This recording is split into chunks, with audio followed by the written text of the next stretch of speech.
A question every American has asked. The building behind every presidential speech. The most photographed home on Earth. The symbol of American power and democracy. But here's a question few people ever stop to ask. Why is the White House white? Was it designed that way from the beginning? Was the color symbolic? Or was it a decision forced by disaster? Behind that simple coat of white lies a dramatic story of fire, war, rebuilding, and tradition. One that connects directly to the survival of the United States itself. Tonight, we uncover the real reason the White House is white, and the surprising truth most history books explain only halfway. Before it was the White House. When the United States was still new and fragile, leaders wanted a capital that rivaled Europe's greatest cities. In 1790, President George Washington chose a piece of land along the Potomac River to build a capital from scratch, Washington, D.C. A competition was held to design the president's residence. The winner was Irish-born architect James Hoban, whose design reflected classical European architecture. Construction began in 1792. But here's what most people don't know. The building was not originally meant to be bright white. The early stone had a grayish, sandy tone. Freshly quarried, it appeared closer to cream, not snow white. The idea of calling it the White House hadn't even crossed anyone's mind yet. Instead, early Americans referred to it as the President's House, the Executive Mansion, the President's Palace. Colors were the least important detail at the time. The young nation was more concerned with survival. A nation at war. Fast forward to 1812. The United States was only 36 years old when it found itself in another brutal struggle with Great Britain, the War of 1812. At the time, America had no powerful navy, no global army, no strong international allies. Meanwhile, Great Britain was the strongest empire on Earth. In August of 1814, British forces marched straight into Washington, D.C. They burned everything they could find. The U.S. Capitol was destroyed. Government buildings collapsed in flames. And then they reached the heart of American leadership, the home of the president. The night Washington burned. On the evening of August 24, 1814, British troops set fire to the president's house. Orange flames climbed through the windows. Smoke rolled into the night sky. The roof collapsed. What remained by morning was a blackened stone shell. Charred beams, ruined floors, walls soaked in soot and ash. A house designed to represent democracy now looked like a tomb. President James Madison had already fled the city, but his wife, Dolly Madison, became a hero.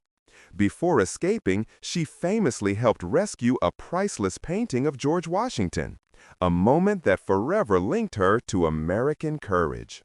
When the British Army finally marched away, Americans returned to their capital in horror.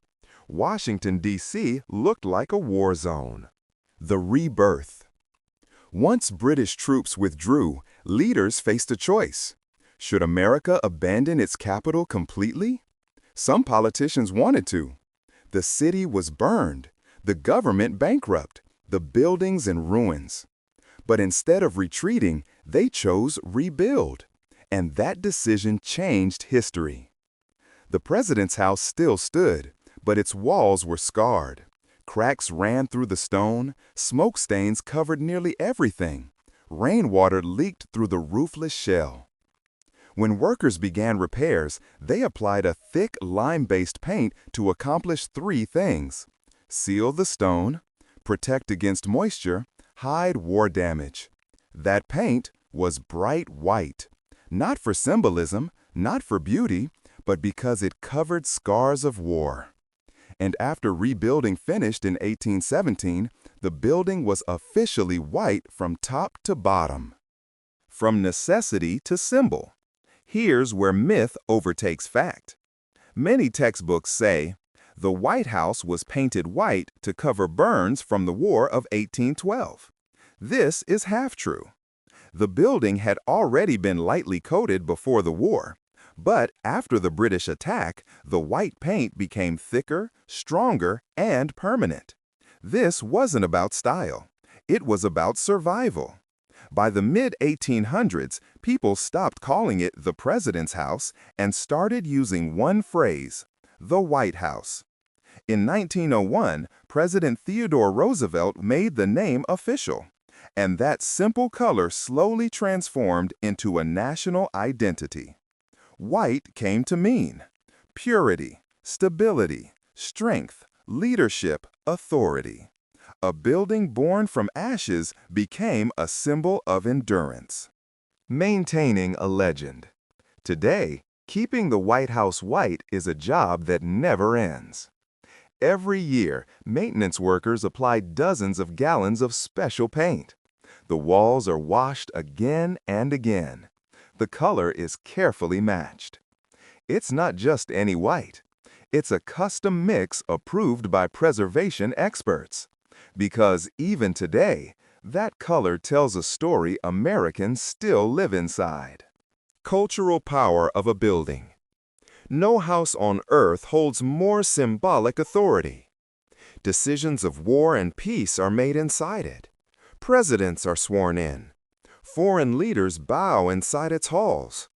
Movies portray it as the target. Protests march past it. Campaign signs quote it. White House equals power.